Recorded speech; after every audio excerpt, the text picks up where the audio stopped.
খুবই ভালো লাগছে। এটা তো ভালো লাগার বিষয় যে আমার একটা 840 মতো একটা এত বড় প্রজেক্টে কাজ করতে পেরেছি। এটা অবশ্যই একটা ভালো লাগার বিষয় এবং এটা দর্শকের কাছে যাচ্ছে।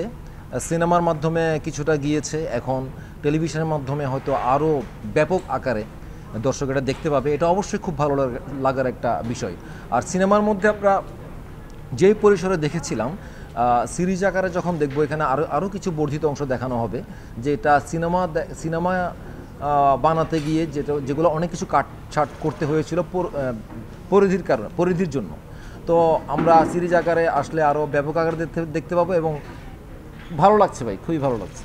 অ্যাক্টর হিসেবে যেমন তিশার কথা যদি বলি, তিশা অ্যাক্টরও আবার প্রডিউসার। এখন হ্যাঁ, প্রডিউসার হিসেবে যদি কোনো চাপ উনি বোধ করে থাকেন, অ্যাক্টর হিসেবে আসলে ওরকম চাপ বোধ করেন না, বা আমি ক্ষেত্রে আমি তো অভিনেতা। সেই জন্য ওই অর্থে আপনি যে অর্থে জানতে চাচ্ছেন সেই অর্থে আমার কাছে ওরকম চ্যালেঞ্জের কিছু ছিল না।